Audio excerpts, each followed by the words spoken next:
Good morning students, welcome back to botany class. Algae पढ़ रहे थे हमने इसमें कैरेक्टर्स पढ़ लिए, एल्गी के हैबिटेट के बारे में जान लिया है, रेंज ऑफ थैलस के बारे में पढ़ लिया है और सेल स्ट्रक्चर, पिगमेंट्स, फ्लैजिला, इनके बारे में भी हम पिछले वीडियोस में जान चुके हैं। आज इस वीडियो में हम रिप्रोडक्शन की बात करेंगे कि एल्गी में रिप्रोडक्शन कितने प्रकार के होते हैं और किस प्रकार से रिप्रोडक्शन होता है। तो सबसे पहले मैं आपको बताना चाहूँगी कि रिप्रोडक्शन जो है 3 प्रकार का होता है एल्गी में। पहला है वेजिटेटिव टाइप ऑफ रिप्रोडक्शन, दूसरा है एसेक्सुअल टाइप ऑफ रिप्रोडक्शन और तीसरा है सेक्सुअल टाइप ऑफ रिप्रोडक्शन। अब सबसे पहले हम बात करते हैं कि vegetative reproduction, asexual and sexual reproduction में क्या अंतर है या क्या होता है ये। अगर हम वेजिटेटिव रिप्रोडक्शन के लिए बात करते हैं तो वेजिटेटिव रिप्रोडक्शन जैसा कि नाम से ही पता लग रहा है कि अगर किसी वेजिटेटिव पार्ट से नया इंडिविजुअल फॉर्म होता है और वो इंडिपेंडेंटली ग्रो कर जाता है तो उसको हम वेजिटेटिव रिप्रोडक्शन कहते हैं। कहने का अर्थ ये है कि यहाँ पर कोई भी गैमेट फॉर्मेशन नहीं होता, कोई स्पोर फॉर्मेशन नहीं होता। सिंपली जो थैलस है एल्गी का, वो उसका वेजिटेटिव स्ट्रक्चर हुआ, उसी में अगर वह ब्रेक हो जाए या कोई फिलामेंटस एल्गी है वो कहीं से ब्रेक हो जाए और ब्रेक होके अलग 2 भागों में विभाजित हो जाए या माइटोसिस हो, इस तरीके का विभाजन हो, तो वो 2 इंडिविजुअल्स बना लेगा और इस प्रकार से रिप्रोडक्शन वेजिटेटिव जो थैलस का पार्ट है उसी से होता है। तो इसलिए इसको हम वेजिटेटिव रिप्रोडक्शन के नाम से जानते हैं। दूसरा जो है यहाँ पर वह है एसेक्सुअल रिप्रोडक्शन।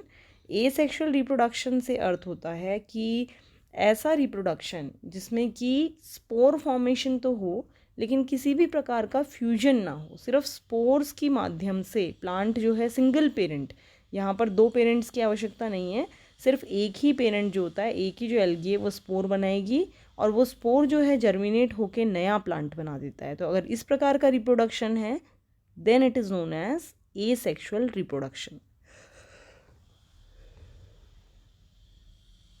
तीसरा जो यहाँ पर प्रकार है वो है सेक्सुअल रिप्रोडक्शन।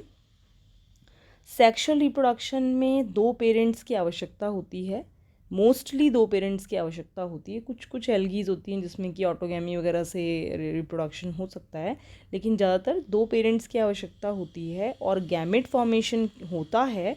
और गैमेट जो बनते हैं प्लांट से, पेरेंट से, वो गैमेट फ्यूज़ होके जाइगोट बनाते हैं और जाइगोट से नया प्लांट बनता है। तो अगर इस प्रकार की प्रक्रिया है तो वह सेक्सुअल रिप्रोडक्शन कहलाता है।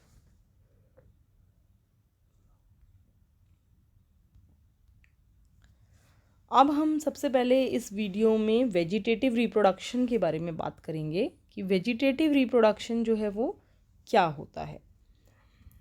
तो वेजिटेटिव रिप्रोडक्शन जैसा कि मैंने आपको बताया ही कि कोई भी वेजिटेटिव पार्ट जो है थैलस का वो नया इंडिविजुअल फॉर्म करने की क्षमता रखता है।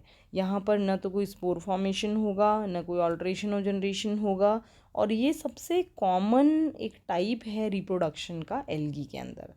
अब वेजिटेटिव रिप्रोडक्शन के कई प्रकार हो सकते हैं, जैसे कि पहला जो प्रकार है उसका वह है फिजन। फिजन मतलब ब्रेक डाउन, टूटना। फ्यूजन होता है जुड़ना, आपस में फ्यूज़ होना मतलब जुड़ना। फिजन होता है टूटना। तो इस मेथड में जो वेजिटेटिव सेल है वह डिवाइड करता है, माइटोसिस होता है उसमें, और 2 डॉटर सेल में विभाजित होके फाइनली दोनों डॉटर सेल्स जो हैं वो न्यू इंडिविजुअल की तरह बिहेव करते हैं।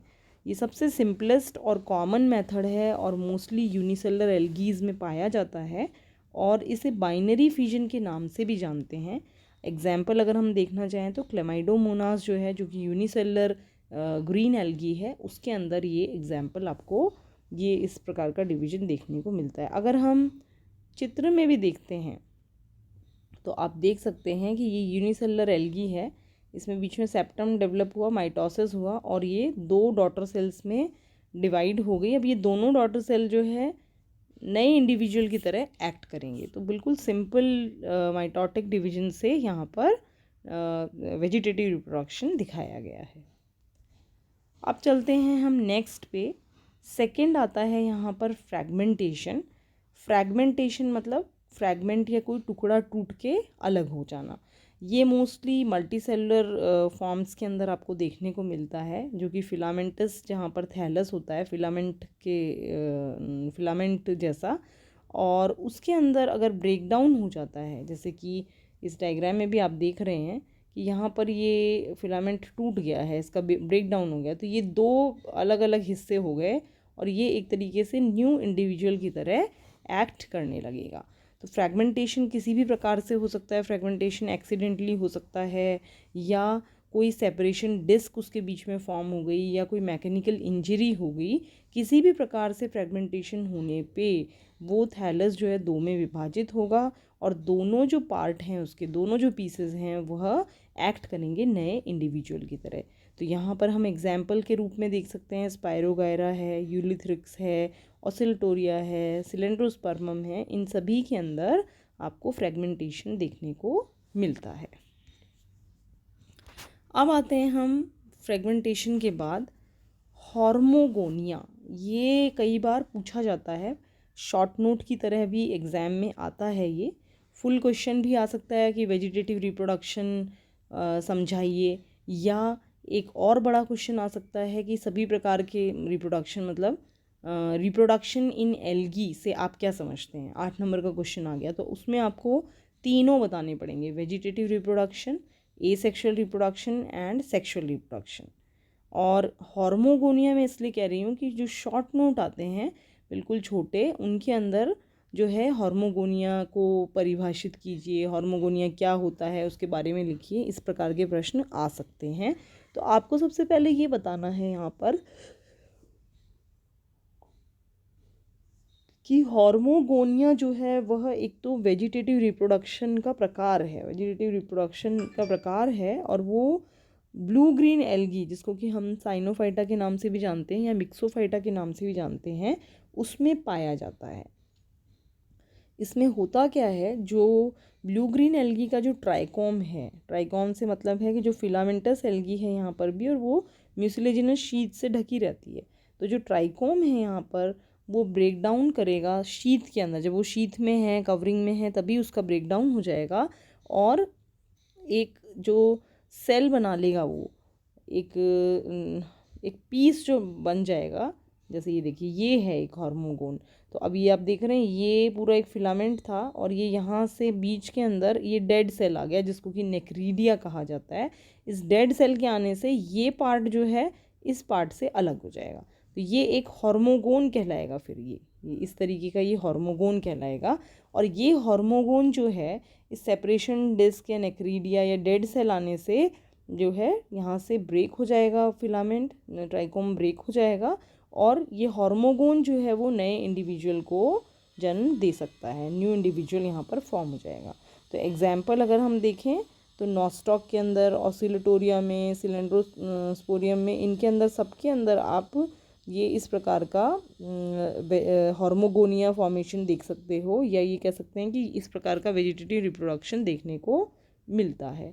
अब आते हैं हम, इसके बाद आते हैं हम एडवेंटिशियस ब्रांचेस पे, कि एडवेंटिशियस ब्रांचेस जो होती हैं आपकी, उनके द्वारा भी रिप्रोडक्शन हो सकता है। किस प्रकार से, कि एडवेंटिशियस ब्रांच जो है डिफरेंट जो लार्ज थैलॉइड एल्गीज होती हैं, जो लार्ज बड़ी एल्गीज होती हैं, वो अगर उसमें एडवेंटिशियस कोई ब्रांच बनी और वो अगर डिटैच हो जाती है प्लांट बॉडी से, तो नया इंडिविजुअल बनाने के लिए सक्षम होती है। जैसे कि एग्जांपल आप बता सकते हैं इसमें फ्यूकस है, डाइकोटा है, डिक्टियोटा है, ये सारी एल्गीज जो हैं मेराइन एल्गीज होती हैं और जनरली बहुत लार्ज थैलस होता है इनका।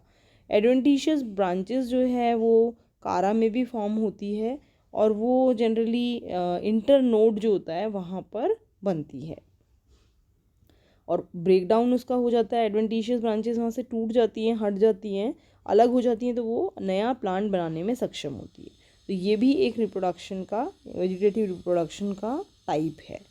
ये देखिए जैसे इस चित्र में भी दिखा रखा है कि ये यहाँ पर जो है यहाँ से ब्रेक डाउन हुआ और ये अगर अलग हो जाता है तो ये एक नया प्लांट बनाने में सक्षम होगा। अब आते हैं बल्बिल्स और अमाइलम स्टार। ये जनरली जो है कारा में आपको ये सब देखने को मिलते हैं, बल्बिल्स भी देखने को मिलते हैं। कारा जो है एक एल्गी है जिसको हम डिटेल में पढ़ेंगे, क्लोरोफाइटा का मेंबर है ये, और इसके अंदर ट्यूबर लाइक आउटग्रोथ्स डेवलप हो जाती हैं due to the storage of food at the tip of the rhizoids. Rhizoids आप देखोगे रूट के समान तो नहीं कह सकते, लेकिन काम उनका रूट जैसा ही होता है। रूट जैसे एब्जॉर्प्शन का काम करती हैं वाटर के, वैसे ही राइजॉइड्स भी एब्जॉर्ब करते हैं पानी को और जो है प्लांट को पहुंचाते हैं। तो राइजॉइड्स जो हैं उनके अंदर उनकी टिप के ऊपर आप बोल सकते हो कि ट्यूबर्स जो हैं वो बनते हैं, या फिर लोअर नोड्स ऑफ द कारा। कारा का जो हम पढ़ेंगे जब कारा, तो मैं आपको बताऊंगी कि कारा का जो स्टेम है, वो स्टेम तो नहीं बोलना चाहिए क्योंकि हमें पता है कि इसके अंदर एल्गी के अंदर रूट, स्टेम और लीव्स जो हैं प्रॉपर नहीं होती हैं, डिफरेंशिएटेड नहीं होता प्लांट। लेकिन यहाँ जब आप कारा का चित्र देखोगे तो आपको जो एक्सेस है उसमें प्लांट की वो स्टेम के जैसी ही लगेगी। तो वो जो स्टेम के जैसी लगेगी तो उस एक्सेस में नोड और इंटरनोड का विभाजन है। तो जो नोड वाला पोर्शन होता है वहाँ पर बल्बिल्स फॉर्म हो जाते हैं। और बल्बिल्स क्या हैं? ट्यूबर लाइक आउटग्रोथ्स हैं बड़ी बड़ी, और जो कि स्टोर करती हैं फूड पार्टिकल्स। तो जब अगर ये डिटैच हो जाती है प्लांट बॉडी में से तो ये भी नया प्लांट बनाने को सक्षम होती है।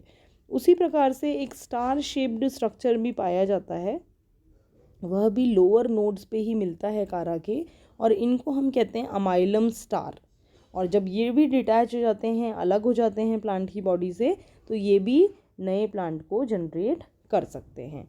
जैसे आप देख सकते हैं चित्र में, अगर आप देखते हैं तो ये एक बल्बिल है, आप देख रहे हो बहुत राउंड सा स्ट्रक्चर है, इसमें सारा फूड मटेरियल स्टोर्ड है और फिर इसका जर्मिनेशन हो जाता है। ऐसे ही ये अमाइलम स्टार है, इसका नाम अमाइलम स्टार इसलिए रखा गया कि ये स्टार शेप्ड स्ट्रक्चर है इसका, और ये जो है ये भी डिटैच होने के बाद नया प्लांट बनाने में सक्षम होता है।